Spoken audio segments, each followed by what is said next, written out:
Like, share, and subscribe. Today I give you a video about an artist that at one point used to be a hero to me through his deep and emotional, impactful lyrics. To his appeal on fans of all races and ethnicities, Drake was an artist that taught me how to feel, or at least communicate emotion. But today I view him as a product of his time, who's grown complacent in his position at the top of not only hip-hop, but the entirety of mainstream music, and a man who's lost his grasp with reality. Refuse to be forgotten. Hey, hey, hey. I took a chance with my heart. Hey, hey, hey. And I feel it taking over. I better find your loving. I better find your heart. Do you feel like you are successful? Yes, I do. I always want more. Aubrey Drake Graham, known simply as Drake, is a Canadian rapper, singer, and songwriter. Drake rose to fame in the early 2010s and has since become the most successful artist of all time. You've already won if you have people who are singing your songs word for word, if you're a hero in your hometown. If there's people who have regular jobs who are coming out in the rain, in the snow, spending their hard-earned money to buy tickets to come to your shows, you don't need this right here, I promise you. You already won.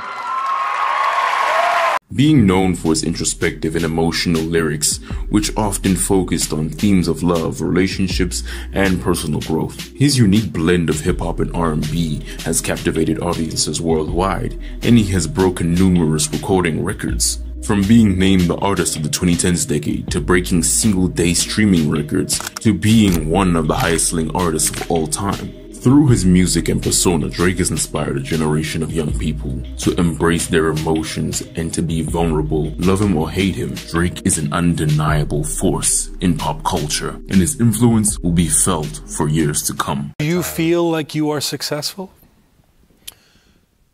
Yes, I do. I always want more. I'm, for some reason, like ready to go back and start working on new music tonight, even though everyone around me needs This came out like last week. Yeah. Everyone around me needs a breather for sure, but dude, you said you wanted to have $25 million by the time you're 25. You did that. Mm-hmm. Now you say you want $250 million by the time you're 29. I mean, this is, given the modest way you grew up, what does money mean to you? Well, I think less than the dollar value, it's just more about the idea of growth and business mindset too. You know, 25 million at the time seemed crazy to me, but when you start becoming a headlining touring act and, you know, brands want to get involved with you and you can go do private events and whatnot, it's, you know, you're capable of making it. And now I want to, you know, for sure, obviously keep touring, keep making music, but now I see that there's other ways, you know, as far as like, you know, this global ambassador thing, as far as maybe starting, I want to invent something. I want to start a company. I want to do something that has maybe nothing to do with music. Well, why do you care so much about success? Have you figured that out? I'm just addicted to it. Why? I think that I've sacrificed so much for it already and dedicated so much of my time that I have to push it as far as I possibly can.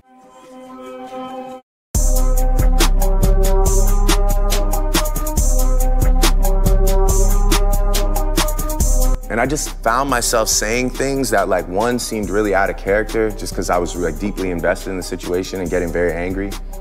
And saying things that I don't know if in 2 years I'd want to hear myself say. Drake, being the king of hip-hop, has experienced a significant downfall in recent years despite his continued commercial success. His reputation and artistic credibility have taken a massive hit over the years. One factor contributing to his downfall is his increased reliance on ghostwriters, media, and betraying his so-called friends. After being outed for using ghostwriters on several tracks, Drake's credibility as a rapper and songwriter have been called into question. Then, after being outed as an absent father who would use his child as a brand endorsement, his character has been called into further question. Was that true that you wanted to reveal the child with Adidas campaign and things like that? I wasn't, at the time I was working with Adidas and we were toying with the idea of a name being the play off of a name off of my son's name. I wasn't revealing my son with Adidas, or like I wasn't gonna have my son like in a fucking, but yeah, no, I was just, you know, to be honest with you,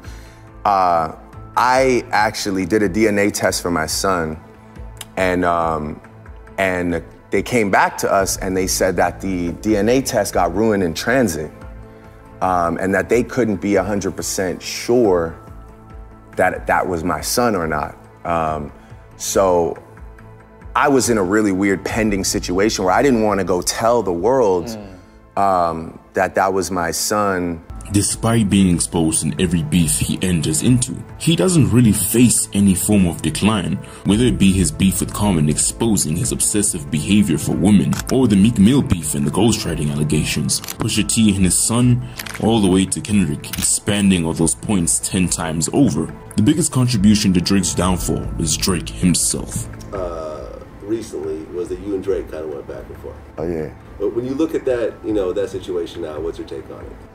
I mean, I think that was for me, I think it was an emotional thing, like meaning I was feeling like, at that time, I think it was the Drake, Serena situation. I didn't know what was going on with that. Why would you mention my fiance? Wow. Like, you know, no women, no children. What's up? Like, what we doing? You know what I'm saying? But, you know, I looked at it, I was just like, you know, it made me sort of dive in to like, oh, wait a minute, who am I like really dealing with here? Like I say, I get up here, first thing you ask me about is the back and forth. So I'm like, yeah, man, it's competitive, blah, blah, blah, you know, cool. You mentioned my fiance, you put a name in a song, like, bro, she don't even listen to rap. Like, what are you talking about right now? What are we doing? He also name drops his wife Whitney with this line that references Whitney Houston's The Bodyguard. I be with some bodyguards like Whitney.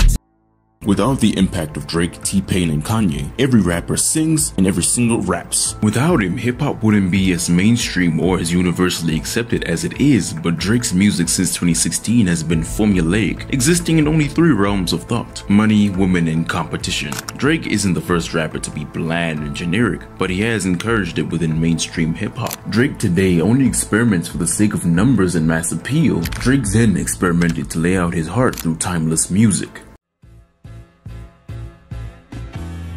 As much as Drake is being exposed for being a shady character, not just in music, but behind the scenes, I doubt he'll ever really fall off or lose any cultural relevance. He'll be remembered in the leagues of R. Kelly, or people will just forget what he has done and still be seen as the biggest artist of our generation regardless. Drake to me is industry made. There's too much of a machine keeping him at the top. Drake was made to numb the masses, who only use music to vibe to or add to workout playlists. My problem with Drake is the same problem I have with popular music in its entirety. He's so inoffensive that you can either love him or hate him. He doesn't spark any thought within the listener, or for a better lack of terms, pacifies them. Worst of all, he claims to be the greatest rapper of all time.